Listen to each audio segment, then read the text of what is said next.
Tony Birch is the author of 3 novels, the best-selling The White Girl, which is what we're going to chat about today. Love this book. Loved it. Ghost River, and that won the Victorian Premier's Literary Award for Indigenous Writing and Blood, which was shortlisted for the Miles Franklin Awards. He's a very acclaimed author. He's also the author of Shadowboxing and 3 short story collections, Father's Day, The Promise, and Common People. In 2017, he was awarded the Patrick White Literary Award. In 2021, he published 2 new books, Whisper Songs, a poetry collection, and Dark as Last Night, a book of short stories, both with UQP. And then in 2022, Dark as Last Night was awarded the Christina Steed Prize for Fiction. So Tony, if you wouldn't want to turn your video on and your microphone. Everyone, welcome Tony to Ben's Book Club. Thank you very much for having me. Oh, it's a pleasure. I'm very excited to have you here. How are you? How is everything going in your life?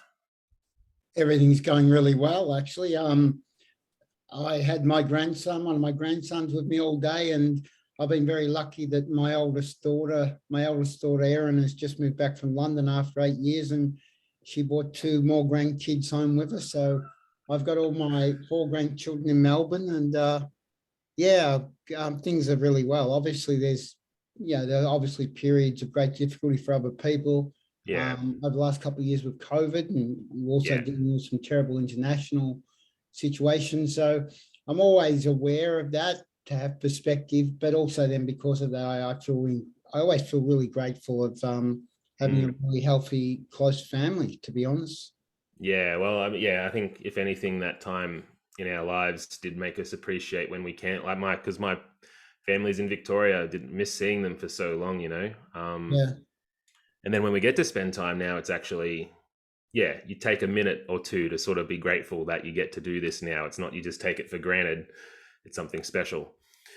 I noticed, Tony, I know this might be a strange question to start with. We sort of go back, we have a look at your life and your career before we get to talking about The White Girl. But I noticed in a lot of your photos of you that you have all these awesome tattoos on your arms. I don't know where else you have them. I've just started to get tattoos, but look at that. But I was wondering if there's any cool stories or anything you want to point out, like that's significant, or what the art means to you and things like that. Well, there is a sort of a joke in my family. I have a very distressed looking buzzard on my upper arm that I got when I was 16 on the way to the football. And my advice to people was never get a tattoo on the way to the football. I mean, not particularly when you're 16. And for many years, I thought I need to cover this buzzard up, because you see a lot of hipsters now with incredibly beautiful tattoos. Mm-hmm. And everyone joked and laughed about how pathetic my buzzard is. He's sort of hiding. He's here somewhere. Yeah, I kind of do want to see him. There he is. There he is.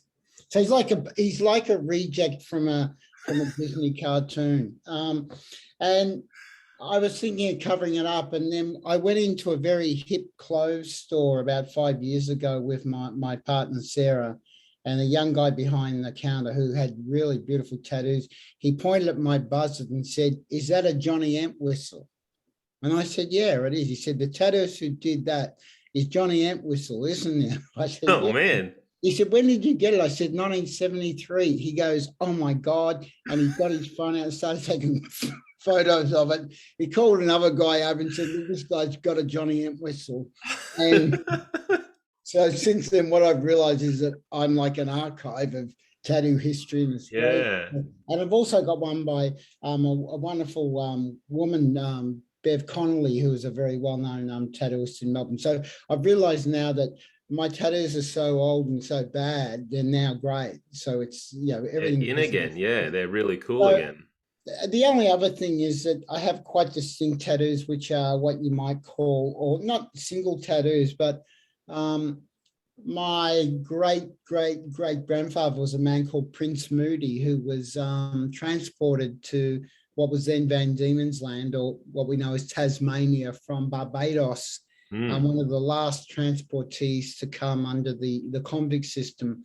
And not only did he take that amazing sea journey, and of course, being a descendant of slaves, his forebears from Africa also would have been sent across the ocean. He became a sailor. So I have some artwork which really tells the story of him in an abstract fashion, but certainly a story of him as a sailor.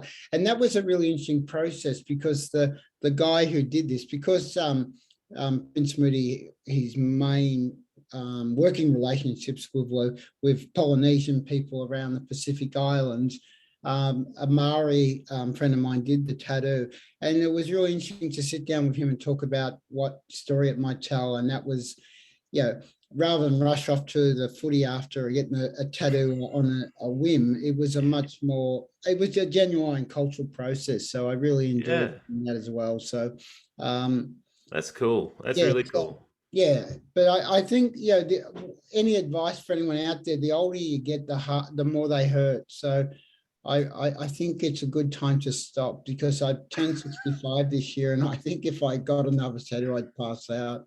If I'm reading between the lines, though, I think you're encouraging everyone to get a lot of tattoos when they're very young, where it hurts less. Is that right? Did I read that right? I am. Although in my first novel, Blood, one of my characters, John Dempsey, comes out of prison after many years in prison, and he goes into the post office to post a letter, and he walks out and says, even the postmistress has a tattoo.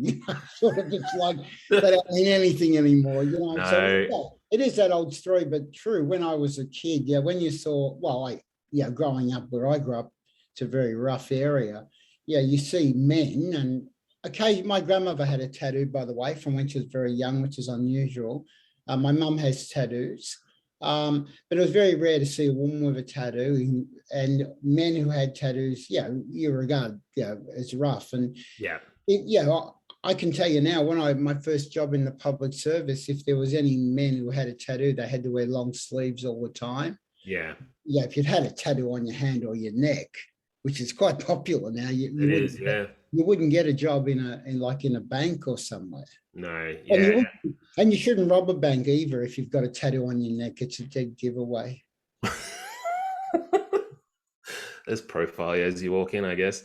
But you've taken us on a bit of a journey there with the stories there, which were really cool. I appreciate you going through all that stuff with us. Some people in the chat are saying lots of good advice there, Tony.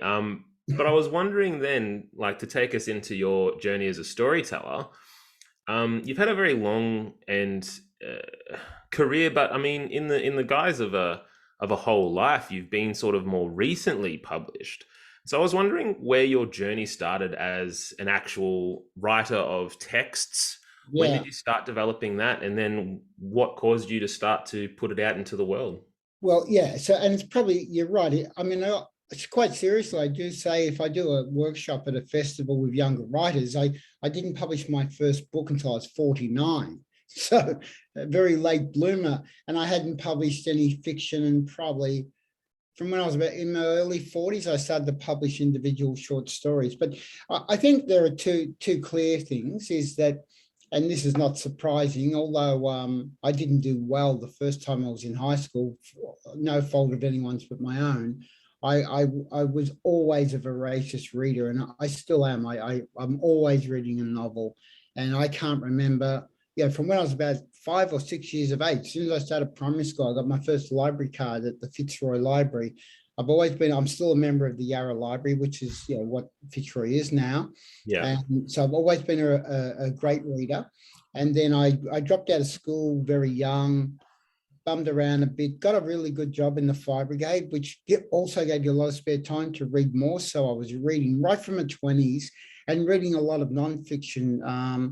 But people forget how good magazines like Rolling Stones were at social commentary. As now it's just a sort of rock and pop magazine. When I was younger, I read a lot of international political stuff for reading Rolling Stone, reading other really good sort of quarterly or monthly publications.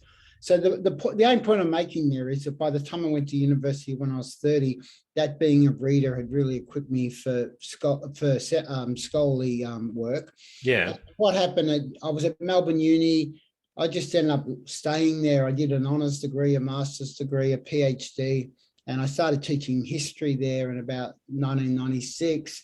And in fact, so my first, what you might call published writing, I have an academic career, in the sense that Yeah. I was publishing a lot of academic writing, and wasn't until I retired 2 years ago. So that would mostly be in looking at history, contests over colonization. And then in the last 5 years of my full-time working life, I was looking at issues around climate justice and the environment. So Yeah.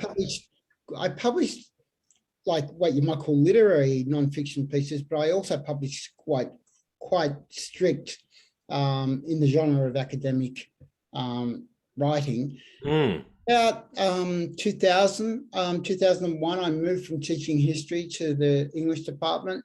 And it was there that I started to teach. They asked me to teach nonfiction writing, in fact, which I enjoyed. And it was only then that I started to write short stories. And initially, one or two short stories, and they were published. And then I realized that I wanted to produce a collection of linked short stories, which became the book Shadowboxing. And in a way, it just sort of took over. Yeah. So it was as if things tipped. Mm. Although having said that, until I retired from academia 2 years ago, I did run sort of a corresponding academic career. Now, I'm not suggesting the writing wasn't part of my academic life, but I was still publishing academic writing until I left. Yeah. I think for the people watching tonight, I think the two things are I think I come out of a really good family of where storytelling is really valued, and I'm good at telling a story when I was a kid. So I often say I lived on a housing commission estate, Richmond high-rise estate. And, a lot of kids, you just sit around talking bullshit and swimming down the river. And I could frame a story when I was telling a story quite well. Yeah. And I think if I combine that with a love of reading, where you're always teaching yourself or upskilling, I think. And then, later in life thinking, okay, now I want to put those two things together. And I think short fiction, the short story is still my favorite form. And I think it's where I Really? Yeah, absolutely. So my last book, the one that just won the Steed Prize, I wrote that during I finished that and wrote a lot of news stories during the first lockdown. Like we're in lockdown 27 in Melbourne, I think, by the time we got out of it.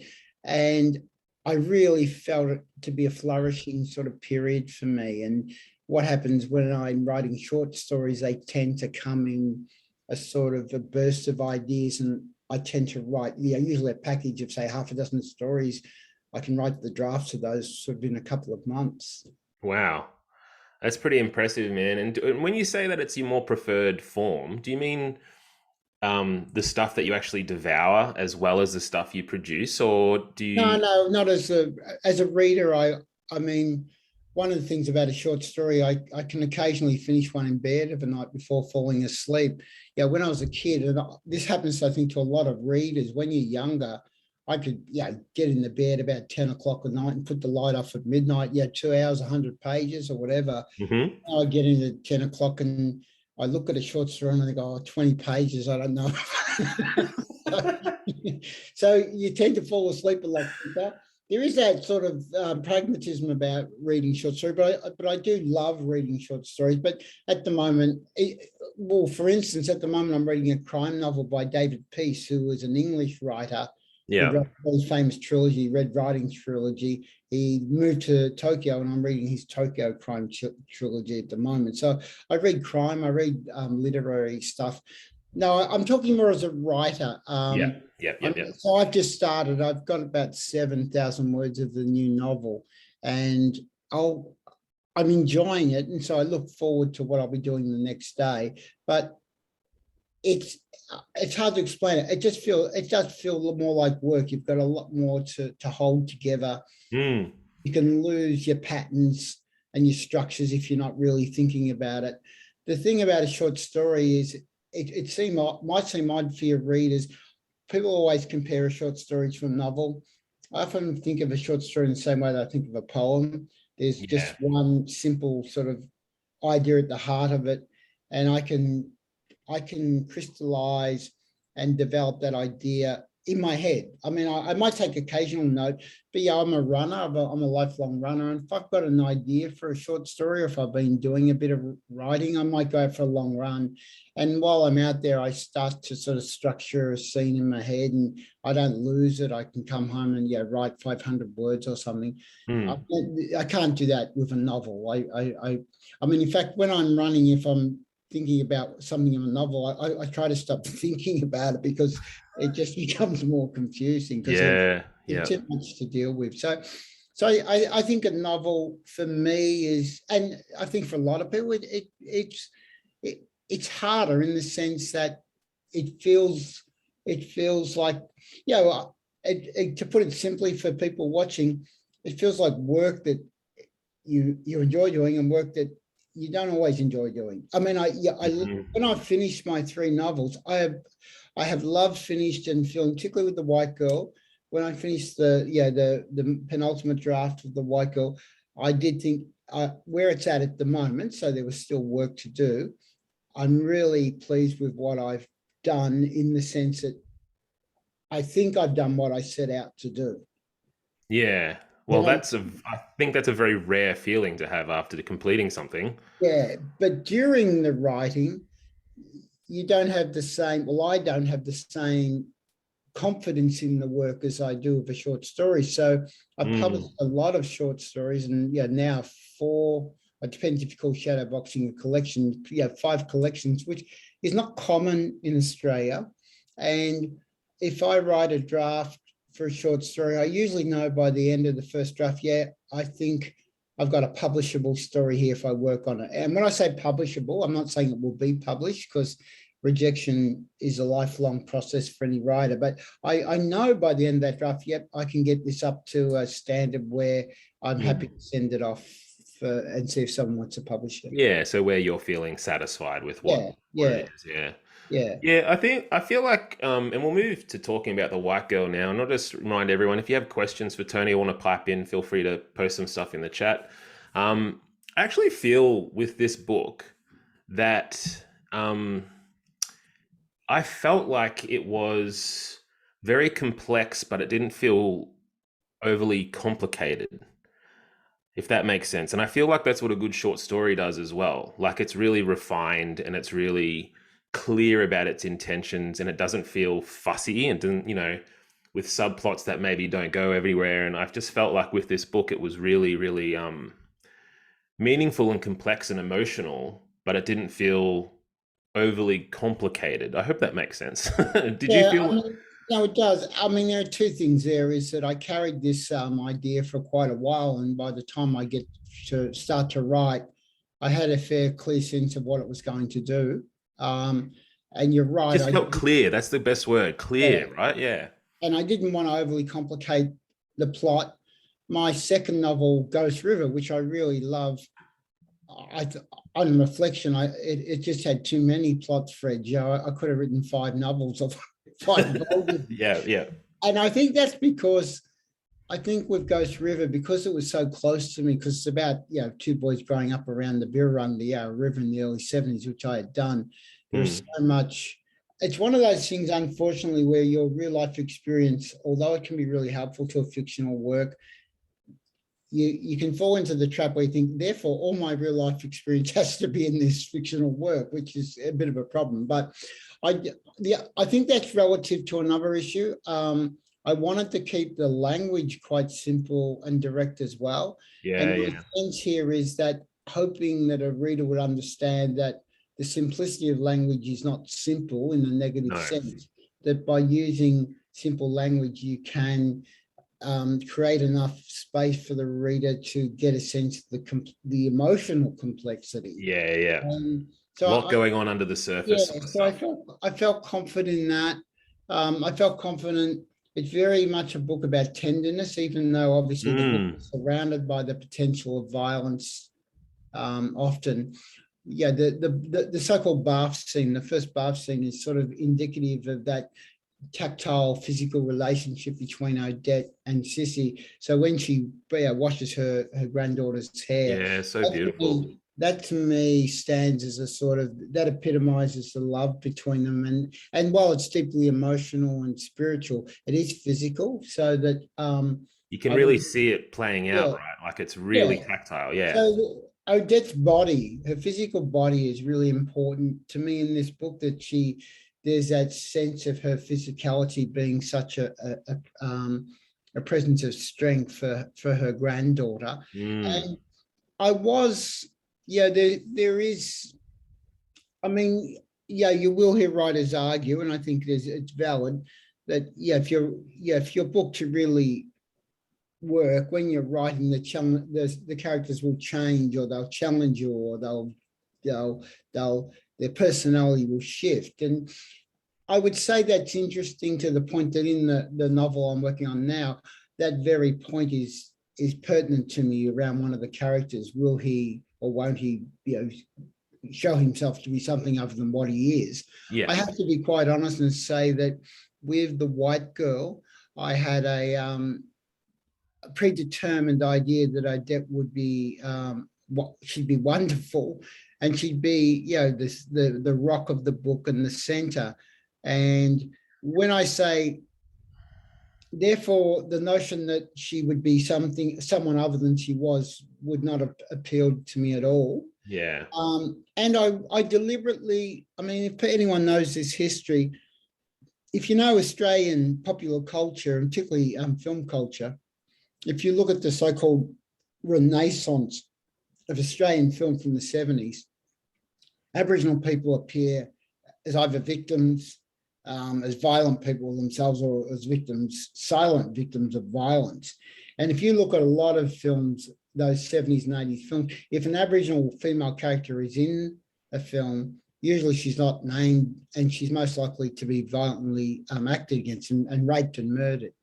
And what I wanted to do was to write a book where, while violence threatens the Aboriginal women in the book, so Sissy, certainly Odette, and even someone, Millie Khan, and Dolores, of course, the woman who she meets that time, who suffered terribly, and Alma, talking about her family, minor character towards the end of the book, is that, and Wanda, of course, is that for all of those women, love would be at the heart of it. Now, clearly for the poor character Dolores, we don't get to witness that. But if you think of Millie, if you think of Sissy, if you think of Odette, and if you think of Odette showing care to Wanda, and the loving relationship between Jack and Alma, is that these Aboriginal women are very loving women, and they're surrounded by loving people.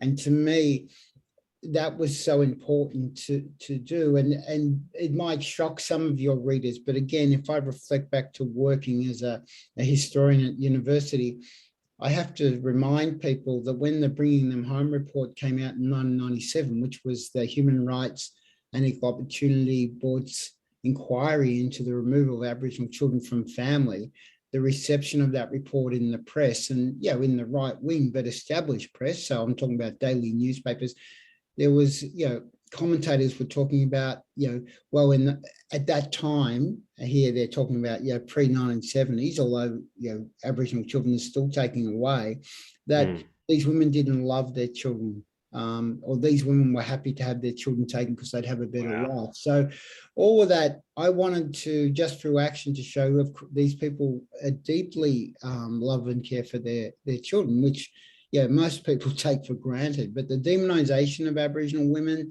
in popular culture, sometimes, through political discourse, I didn't want to actually actively address that.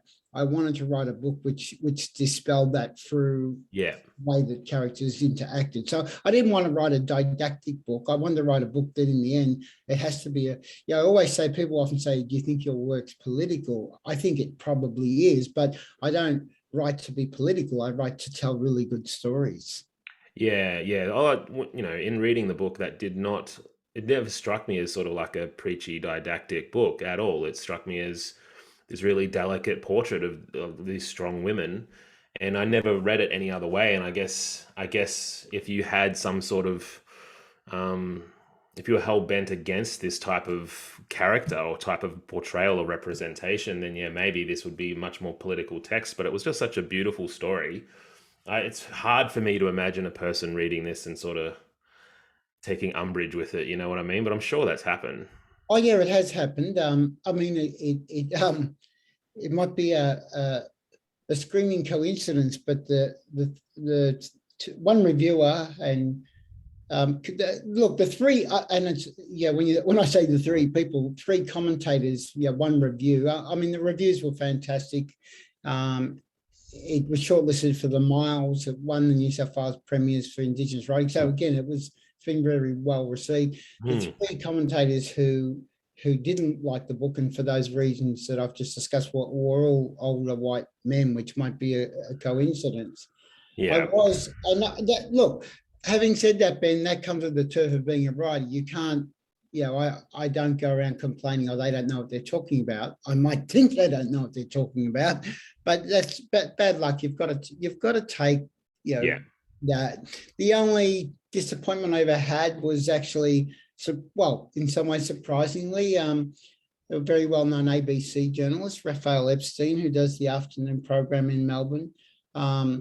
When a woman was reviewing the book on his show and talked about how much she enjoyed it, he actually said he couldn't finish the book because he couldn't relate to any of the characters. And that was a very difficult thing to hear, because as a reader, so here I'll put my reader's hat on. Yeah. I always barrack for any book I'm reading. I want to, you go into a bookshop and buy it. You go to a library and borrow a book, you don't want to not like it. No. And even when a book's not working, I'll stick with it. I'll sort of, I want the writer to work. I want the book to work. So for me to put a book down and not complete it, it has to be a book I really feel is failing for me. And I don't talk about those books publicly, because that's really unfair. So for him to say he couldn't finish the book, that disappointed me in a way that it felt I have done something here that has disappointed a reader. Now that really in context is meaningless, because so many people have enjoyed the book, but it was, I felt really defensive for Odette. Yeah, I don't blame you, yeah. And you have those sort of surreal thoughts. I lost track of rationality, because I tell that to Odette, because she'll set you straight, so. Yeah, geez. Yeah. But I struggle to comprehend that kind of comment about this book. I read this book in a day, and I read, I don't know how you go, because I'm sure you read a lot of books for your work as well. Like, I'm sure people ask you to do reviews and covers and things like that. Yeah, I actually don't do reviews. I review Gary Dish's crime novel every year. It's like a tradition. I love his book.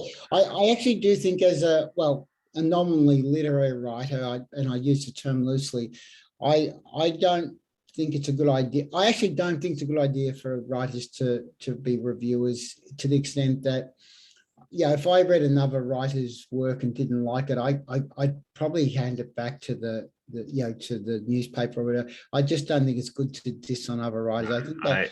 I always find I can always find stuff to be happy with. Like, I always try to be on the side of the author. But I just mean that I have to read a lot of books, and I have to, and I enjoy most of them, but a lot of the time it's like a job. But this one was a pleasure. I was on holiday and I read this in a day. Like, it was such a pleasure to read. It was like a relief to read about these beautiful people. Thank you very much. So if you don't mind, I'll go back just a little bit. I got this question from Melinda, and I was interested in this as well, because I heard something shocking that you said. But Melinda's asked, how long did it take from the first draft to the finished novel? I know. Now, I heard it was a shocking amount of time for your first draft. Can you tell everyone in the chat how long it took you? So, Melinda, that's a great question, and I can set the record straight here.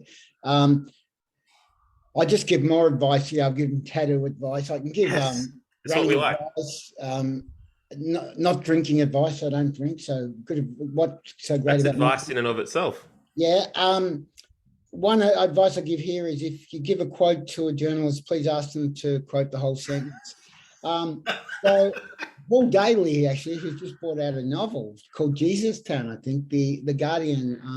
Heard of that one. Yeah, Paul interviewed me, and he said to me, how long did it take to write this book? And I will now give Melinda the complete sentence. Sure. And I said, I did the roughest of all drafts in 2 months and the second draft in 1 year. he only put the 2 months. That's all I heard. Yeah, that's what I got written And down then here. not Yeah. only was there the 1 year, and then there was the 6-month editing process, which was a lot of what we call structural editing, about moving scenes around. So creating more tension so that you've got the policeman back in the town, and then you've got a dead on the run. So you get switches back and forward. So from the first writing to what I would call the first full draft, it was actually a year. And then I would have spent about 6 months working with an editor, which I love doing. People often think of editors there just to look after your full stops and spelling, which they are. And I just say, whatever you tell me, you can put a comma anywhere you like. You're the expert. You know what you're doing. Yeah. But what I love doing with an editor is structural editing, so that just to put it into perspective, an editor might say, look, I think this scene here is a bit rushed. You might want to just stretch it a bit. Or they might say, oh, this reveal here, it feels a bit early. And that, I love that, because what that does, that challenges you to go back and to improve that through writing. So, and of course, you've got to have a trustful relationship with your editor, and I always have. So I think all in all, about 18 months would be the time. And that's still quick. I mean, some writers take years and years to do a book. I tend to, like, once I've started a new project and I sort of clear the decks to do it, I can write about 10,000 words a month. That's pretty prodigious. Yeah, so that's about 2,000 words a week, but that would be writing, but it sounds a lot, but in a week, it might be 500 words a day, and then doing a bit of trimming and stuff. So so sort of like you build it up and then you refine it down, and then to me, it's back and forward. So I just said I'd started a new book, and I've written about 7,000. Now I know, rather than go on tomorrow, I'm going to go back and just try and clean up any mess and get the pitch just right before I move on. So I tend to spend a lot of time working on pitch and mood, say, for the first 10,000 words. And then when I think I've got that, it's like, okay, I've got the sound now, I've got the beat, you know what I mean? I've got the rhythm, and then I can go on a lot more quickly. So what that does as a writer, for me anyway, is that when you've got the pitch and you start to write, say, your next scene or your next chapter, it's like you can hear a bad note really easily. Yeah, for sure. In the first phase, you can't do that. So I like to get to a stage where it's a bit like someone playing a piano and suddenly they hit a dud note. You want to be able to hear that rather than not hear it, and you go through and write, your big full draft with a lot of dud notes in it. Then the editing or the second draft would be much harder and much less enjoyable, I think. Yeah, I've had a few instances in, because I have a new book coming out next year. I've had a few instances going over the proofs actually the last week, which is sort of the final thing. But I've had a few times where I've had to change something later on that I've seen in a better light now. And then I have to sort of agonizingly backtrack through and make sure I don't refer to it. And there's, so that's right. So you've got to have those little notes and signals that And the other thing, of course, is that, having said that, it's never perfect anyway. So this morning I'm jumping the gun because it's still under embargo. I'm about to be shortlisted for another award for Darker's Last Night. Nice. And I had to send a 50-word extract from one of the stories today. And even when I when I had the book and then I put the 50 words into an email, there was one word and I thought, that shouldn't be there. Not a mistake, so it's not a spell mistake. I would normally take that word out. Now, and even when you do a reading, you might read, I don't like reading that much, but I read a couple of pages. I'll actually edit as I'm reading. Yeah, I've been there. Yeah, so you do find that you're never perfect. But you've got to let it go at some stage. Otherwise, if you could sit there with a red pen and go on forever. And of course, as you develop as a writer, if you're getting better or if you're refining what you're doing better, there are little ticks in your work that you notice that you didn't realize at the time. So yeah, that's a. I mean, I have heard of people rewriting their work when they're bringing out new editions. I wouldn't do that. I think it's almost like it's an artifact of its time, and I think you've got that's to a healthy way of looking at it for sure. Accept any blemishes in the work. Yeah, I think Lars Ulrich said, the drummer from Metallica, but I know he stole it from someone. But he said that what does he say? Great art is never finished; it's just abandoned. I don't know whether you agree with that. Well, Metallica would know. It's abandoned in their case. I want to go back here. I've got a question. I'm apologizing, Alida. I hope I'm saying your name correctly. But Alida is saying that I chose The White Girl last year for everyone to read in the high school staff reading challenge. So everyone in the staff had to read this book. It was an excellent introduction for many of them in terms of seeing some of our recent social history within a great fictionalized story.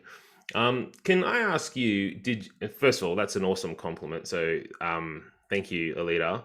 But in addition to that, was that the starting of this book? Was the original germ of the idea that you wanted to present this part of our history? Or did you start with a character, or what was the original impetus to actually start work on this book? It's probably a really good combination of both. So a little bit of backtrack from me is that when I was working as a historian at university, obviously, even though I'd finished my PhD, I was also working on new research projects. And one of my projects that I worked on for many years was actually looking at Aboriginal women's writing, writing that mostly existed in the archive of the Public Records Office in Melbourne or Australian Archives at Lonsdale Street. And that was letters by Aboriginal women to chief protectors, Aboriginal Welfare Board members, local police, and basically women at the absolute grassroots level of living on missions and reserves, living in country towns, of basically struggling and fighting for rights to have their children kept with them, to improve their living conditions, discussion about land rights, all that sort of stuff. So I published work on that. I published also some poetry called Archive Box Poems, where I used some of the words. So I felt I wanted to do something more significant with that. There was also the issue of Aboriginal women generally. So, in my own family, my grandmother in particular, thinking these are, I've really been surrounded by remarkable Aboriginal women all of my life. So I did want to write a book that told the story of how these women have kept community and family together under great duress. So that was the case. And again, as I said, to tell a story about tenderness and love. Having said that, I always felt that this would be a book that I think would help introduce people to a complex history in a fairly simple and direct way and an emotional way. So there was an objective to tell that history. I think the issue, though, is, say, particularly at a teaching level, for people to get, sorry, I've just got to get rid of something on my screen.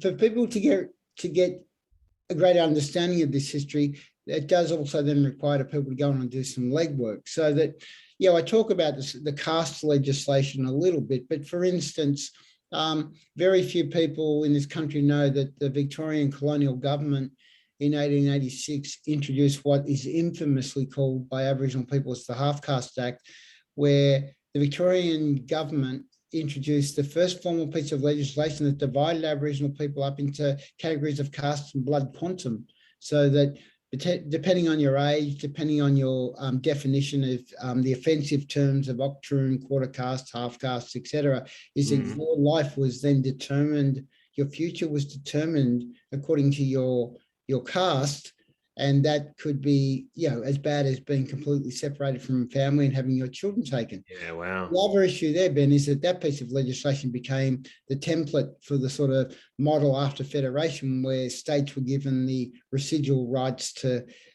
introduce their own legislation. So a really telling example would be in Western Australia with A.O. Neville, who, of course, people know through the film Rabbit Proof Fence. Yeah. A.O. Neville is regarded as sort of the father of assimilation, which is a really poor way of describing someone who was hell-bent on destroying people's culture and identity by destroying color. So yeah, when I taught at university, it was always very frustrating when I would say to students, and not to the students, I was never angry at the students, do you realize, this city that we're living in introduced this infamous Caste Act? And students would look at you with utter disbelief, not in the sense that you were lying, that they'd been lied to. They couldn't believe it, yeah. Well, they can't believe it. And in fact, we're still trying to, people hear the term truth-telling a lot now. This is a story that needs to be told, because it really is, if you want to understand this Australian identity, individual or collective, you've got to know that story. It's the basis for everything that came afterwards. I mean, it's the basis for the White Australia policy, the Immigration Act, which is the first piece of the first act in the Constitution. Yeah. Can I ask you, do you think that a book, like a work of fiction, teaches us things in ways that perhaps nonfiction can't? Because I know, I'm a high school teacher, I know there are students who do history and they sort of learn facts and figures and things of history, but then they read an actual text and they get to actually experience these things through the eyes of someone else. I don't know, do you feel like fiction can, I don't know whether teach is the right word, but it sort of brings a different thing to us, right? I mean, obviously someone who worked both as a historian and was as a creative writer, as a novelist, I'm in both camps. And I suppose my response, it's not to be a fence sitter. I actually think that I took an approach to history that every text matters. So I think clearly, if you're engaged with a fiction book, it can engage you with an issue that may otherwise seem dry. But you don't want your your fictional figures just to stand in place for reality. What I would suggest is that if I were to say, look at this issue around removal of children, I would argue, yes, I think the White Pill is a very legitimate, important text. But me, I wouldn't look at it, say, without looking at some really telling and important government documents. And it might put people off to say it's good to read a novel, but I'd also be reading legislation to understand. Here's a really good example.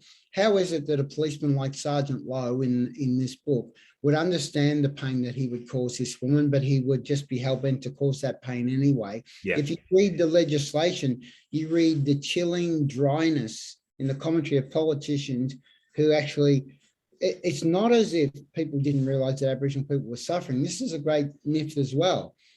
People knew how much Aboriginal people were suffering. You can read newspaper reports from the 1930s where reporters write about children being taken from mothers and those mothers hitting themselves in the head with rocks and self-harming because of their absolute grief. So people were completely aware of how much harm they were doing, but in the legislation, when it was brought up, say, in the Parliament, so in Hansard, which is a recording of a parliamentary debate, a minister for Aboriginal Affairs would say, we understand the grief that this mother is suffering, but what we are doing is for the best interest of the child. So in a way, if you read that legislation, you get Sergeant Lowe in a way, you think, okay, I really get these sort of people now. So I've had, one of the reviewers of this book who generally liked the book said that, the Sergeant Lowe character is, he's too dark. He must be more complex than that. And I was thinking, no, he's actually not much more complex than that. He's evil. And when I say that word evil, although I'm using it advisedly, when you consider what these men, and it was always men, what they said about Aboriginal people and their right to control these people, it comes across as very sinister. And to our ears, I suppose, Ben, I'm really interested in photography, so I'd be looking at photographs. So when I taught history, I would say to my students, what you need to come up with is a complex understanding of the past, and therefore you've got to look at the range of modes of storytelling, the modes of documentation, and that fiction is a legitimate form. So I never liked just the sort of simple, say a lot of debates around Kate Grenville's Secret River. Yeah. would be, well, this is fiction, this is not history, and history that tells the real story. I think that sort of clear split is ridiculous, because Yeah. one Yeah. of people who argue for history or the facts of history telling the real story, that's pretty simplistic, because I'll give you a really good example. People often go to court transcripts to find the Yes. truth. Well, we know people tell lies in court every day under Yeah. oath, Yeah. and they get away with it. Yeah. Yeah, that's true. There are ethical politicians and there are unethical politicians. So you Mhm. wouldn't go to the Hansard and say, oh, it's in the Hansard and this politician said that, so I'll just take what he says as fact. Yeah. So you've got to do a lot of analytical work, I suppose, is the point. It's not, you don't want to go and watch the Titanic and say, oh, this is what happened to Jack and Rose, So, and my kids. I say, no, that's Leonardo DiCaprio. Yeah. Yeah. That's not- That's a so great example. No, that's yeah, a great example there, because you go and watch Jack and Rose and you get swept up in this story and yeah, you're like, wow. And then you go read books about the Titanic and real yeah, stories. And yeah. I said the word real there. I don't know whether No, you know but what I mean? I Like, mean, it is a problem when I was teaching history, and I also taught general Australian history, and students would relay a story, and I'd say, yeah, but that was in a movie you saw. There, we've got to now get to the complexity. So I suppose, and yeah, with Aboriginal people, of course, is that we're talking about when we talk about text, a lot of Aboriginal vital storytelling, and not just sort of, what people dismiss as folklore. I'm talking about spiritual stories, stories around ownership of country, stories yeah. around custodial roles, stories around women's business, men business. A lot of those stories and histories are constructed through song, through dance, and something that people often don't know. So in Victoria, we're Victorian nations, Aboriginal nations, people often look at a possum skin cloak and they think, it's just a cloak to keep you warm, which of course it would have come in very handy. But if you look at the inside of the cloaks, on the skin side, you'll see a lot of graphics and text. People dismiss that, or historically, that's often been dismissed as artwork. And it's artistically brilliant, but those documents on the back of a cloak, that they're like land title deeds, or they might be about people's authority within a Yeah. group. Yeah. So in other words, when you think about Aboriginal documentation of the past, the range of forms is incredibly diverse and dynamic. Yeah. And And another then, one, of course, would be what people refer to as rock art. Again, I'm not saying it's not artistic, but rock work. It's the construction of a narrative. yeah, that's so interesting. And then when we're talking about like this idea of, I guess, what would you call them? Exclusive historians who say that there's only one way to get your history right. And then obviously those history books that they're referring to, it's like this exclusive club, and everything else underneath it, it's not included as much, or at least it hasn't been. Well, what they say in university is that the historians see themselves as the aristocracy of the humanities. they're they're a hard group to shift. I And want that, to I want to take your class, Tony. I feel like I could learn a lot from I you. mean, that's the interesting thing there, Ben. I said earlier, I've been working in the climate justice space. And what I found that really excited about is that it's interesting because scientists are seen as rational and dry. The work that some scientists are doing now with Indigenous nations and communities around Indigenous ecological knowledge is really dynamic, in the sense of not saying, oh, this is just an Aboriginal story of place, this is an Aboriginal foundation story or mythical story, understanding that storytelling is related to ecological care of country. So there's really good work being done between science and Aboriginal ecological knowledge, which I think is more advanced than what you've just Yeah. talked about in relationship to, in some ways, aspects of the humanities in universities, which are still very exclusive to some, quite hierarchical and very protective of space. Yeah, for So sure. it's harder to get into a history department than this the Masons. Well, I've never tried to get into either of those, so I don't know. But you're speaking from experience. We're nearly out of time, if you can believe it. I don't know how that went by so quickly. I'll go to a couple more things here. Yeah, I'll take a few more questions. That's fine. Yeah, yeah. Oh, thank you, Tony. Appreciate that. So Shelley, and I thought this would be an interesting question for you. Shelley is asking, what are the challenges of switching voices as you start on a new work? And so you've got Yeah. so many interesting voices in this book. You know, you do have Sergeant Lowe's perspective, you have Odette's. Yeah, you've got a lot of cool characters in here. How did you go about balancing all that? Well, I think the first thing is that I mean, my work is very much character driven always. And I think that I spend a lot of time doing what I call character portraits or biographies when I'm starting. So I have Mm, a few idiosyncratic sort of habits, like I have to name a character before I've written a word. So I really think hard about names. I'll think about their demeanor. So, with someone like Odette, what I knew was, while she's a very strong and courageous woman, she will know that she's got to be very strategic in her relationships with non-Aboriginal people. She hmm doesn't strain herself. So there's only one moment where she doesn't do that, when she gets the knife in the farmhouse, where she's going to thinking of stabbing old Cain. So generally she knows that she Yeah. can't just speak up, because that would be more dangerous for Sissy. So in other words, that when you think about that, then you think, well, then how does she converse? Well, generally she's a woman who's not going to say a lot. She's not, she's going to hold her own counsel a bit. So you start to think about that.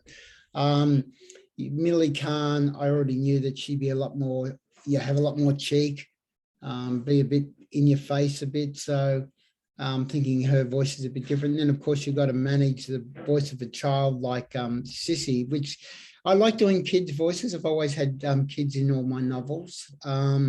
And having 5 kids who are now adults, I've got good sort of role models to work on. To go with Shelley's question, though, I think it's really important that I think getting the voice of the characters again on pitch is vital, and that helps keep pitch for the rest of it. I think the other aspect of that, what Shelley's alluding to, is now that I've started a new novel, and this is mainly driven by 2 male characters, which I haven't done for a while. Again, it's interesting because I've got an Aboriginal male character, an older man in his 50s, who has to come across, or does come across initially, as someone who quite, deferring to a white man. He understands, but in fact, it's all a game. He's actually himself a very formidable man. Yeah, And a strategically. dangerous man in some ways. So Yeah, you've right. got to, how you change that voice. So I suppose the thing for Shelley is to write it, read it again and again, and try and get that rhythm and beat as accurate as you can. And I do love the challenge in a new book of finding the distinctive nature of each voice. Yeah, it's so Oh, cool to by the hear. way, it's why I loved Henry Lamb as a character in this book. I felt I could really sense Henry's presence very early on. I loved, yeah. Henry, yeah. What a beautiful character. Yeah, and You he just was felt so really much for important. him. He's so important, Ben, because I didn't want to write a sort of black white book in the sense that all the Aboriginal people were just good and all the white people were just bad. Mm, That again, you're talking about history. You ask any Aboriginal person growing up in a country town, people had very difficult relationships, but often they will talk about having a loving relationship with friends who are non-Aboriginal. And I'm interested in why that's possible. So I think for Henry, he's sort of challenged in some ways. Yes, people might say he's intellectually challenged, but he has great emotional intelligence and cannot comprehend how anyone would treat Odette and Sissy with anything other yeah. than respect. And I thought Bill Shea was in that as well. Like Yeah, he and was Bill, very like Bill he Shea's a was very tragic character, and rightly so. yeah, like I feel like him you get that little picture of him as a kid where he was just open and not, the culture hadn't yet invaded everything that he had. Like he was just playing with Odette, right? And then his parents came in and sort of drilled sort of this idea of shame and this barrier between the 2 characters, and Yeah, he started to become like it's such a tragic picture and was so compassionate, I thought. yeah, and I think one of the issues about Shay, and I know this through real experience, of he's destroyed by racism, and people.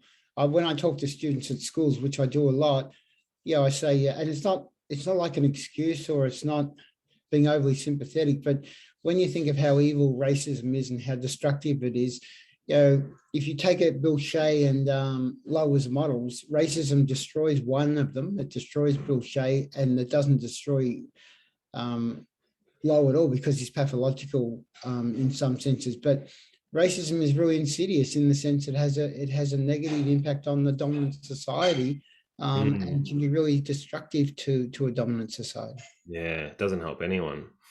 We'll finish up there, Tony. I've got one more thing here, which I thought was really beautiful just to end on, and then I have a little bit of a wrap-up thing.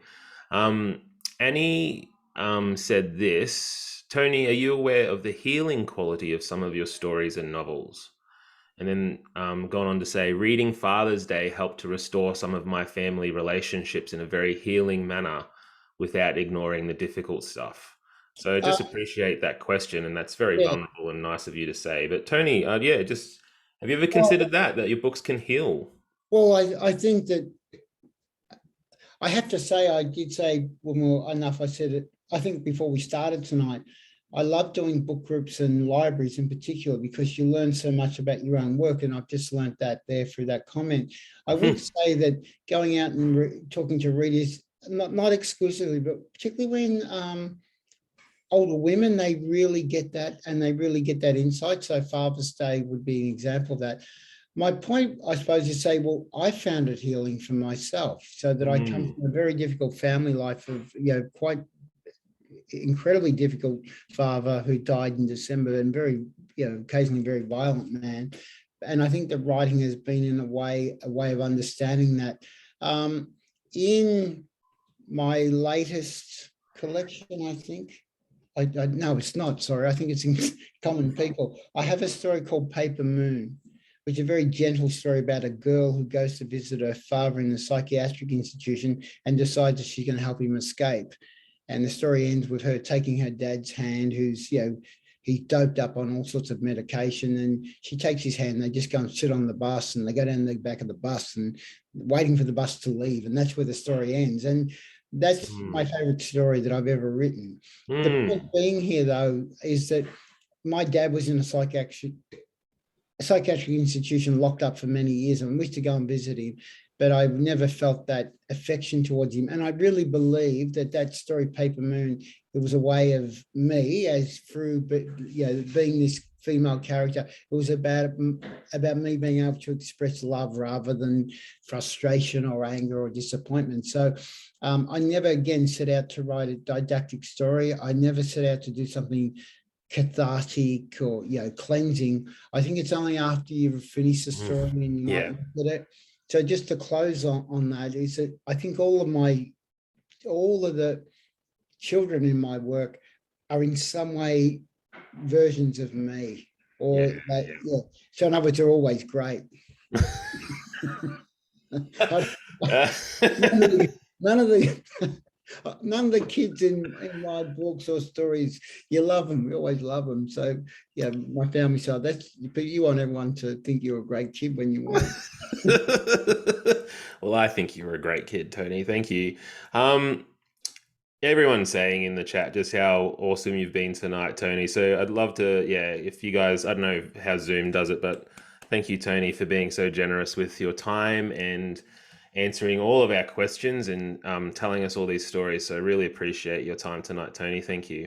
I really, as I said, I love doing this stuff, and it's great to know there are so many people reading the work. And someone said, look forward to your next book. Yeah, you saw that one, yep. I Look think at all these comments, man. Everyone loves you. We're looking at the second half of next year, probably maybe August or September. We may have it out by, but we're not going to rush it.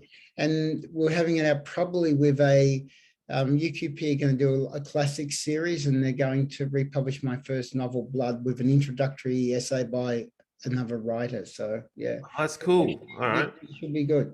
I'll keep an ear out for that one too. All right. So you're really great interviewer, by the way. So thanks for the conversation. Oh, thank you. Well, we'll have to have you back for the new one, man. We'd love to have you back. I'll come back anytime. Oh, thank you. So just a couple of quick things before I let everyone go. I'm just posting in the chat again the Facebook group for Ben's Book Club if you're interested. We had a good convo about The White Girl on there with a few people, so love to get everyone's thoughts and comments on there. Tune in to Library Lovers, which is on the third Wednesday of the month at 7 p.m. on Zoom. So this is the sort of the sister program to Ben's book club. Next month's guests are author Tori Hashka, narrator Casey Withus, and Mountain Libraries. And Maya also has award-winning money guru Victoria Devine and Jane Harper coming up in the next few months. So those are going to be some really cool interviews with Maya. And next month for Ben's book club, we are reading a novel published. This is the debut novel of a man named Frank Chalmers. It's called Conviction. And he is published at the very young and spry age of 75. His first book. So it's never too late. So it's going to be a really good chat. I'm looking forward to it. I actually missed out because I had COVID last week. I was supposed to launch his book in Brisbane and I missed out. So I'm excited so I can finally use all the questions I had for him and ask him. But yeah, thank you, Tony, and thank you everyone for being a part of Ben's book club. Have a good night and we'll see you again. Bye. Yeah, see you again, Tony. Thank you very much. And thanks everyone. See you all later.